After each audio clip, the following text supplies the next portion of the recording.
Okay, in this video, we're going to begin looking at what Jesus said would be the signs that his return was imminent. And that's a word that means it's about to happen at any moment. What follows is essentially an understanding of what the future holds for mankind.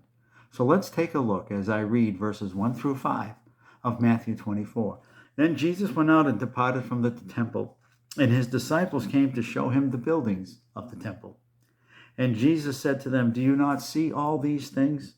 Assuredly, I say to you, not one stone will be left upon another that will not be thrown down."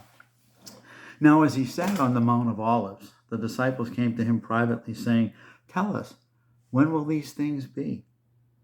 What will be the sign of your coming and of the end of the age?"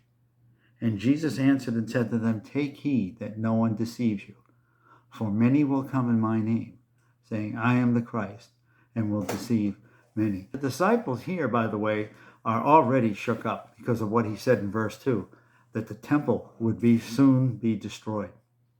That unraveled them because for the Jew back then, the temple was everything, especially in Jerusalem. And they figured if the temple is going to be destroyed, the end of the age and the end of the world can't be too far behind. So they wanted to know what sign, what would be the identifying mark, miracle, or incredible event that would take place to let them know that he was coming back. They thought he was coming back in their lifetime.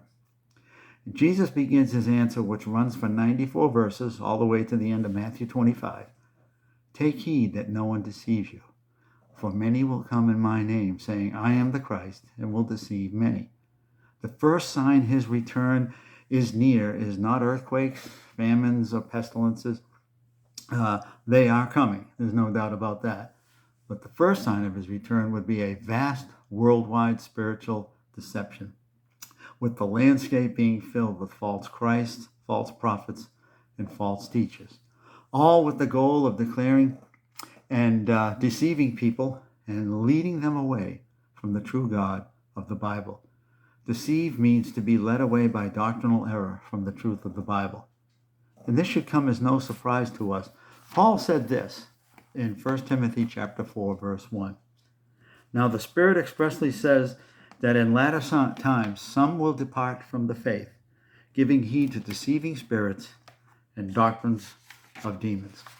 Now, in the last 200 years alone, we have seen the emergence of Jehovah's Witnesses, Mormonism, Christian Science, baptismal regeneration churches, signs and wonders movements, Scientology, and I now estimate there are at least 1,500 groups in America alone that are similar to Waco, Texas, and Jonestown.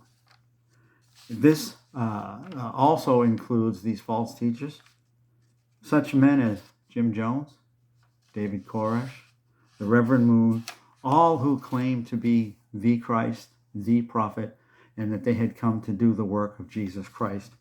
It's all part, by the way, of preparing the world for the big guru who will be coming someday, the Antichrist. And because of all that is the spiritual deception Jesus is talking about, the world in that day will accept the Antichrist with open arms. So make sure then, after all we've seen just briefly, that you are prepared. How do you be prepared for what's coming in this chapter? Well, you have to make sure that you're sure that you're sure that you're born again. You have to do that by repenting of your sin and of your life, and you turn to Jesus Christ and you ask him to forgive and save you. You receive him as the Lord of your life. That will protect you from all that we're going to be looking at in the future.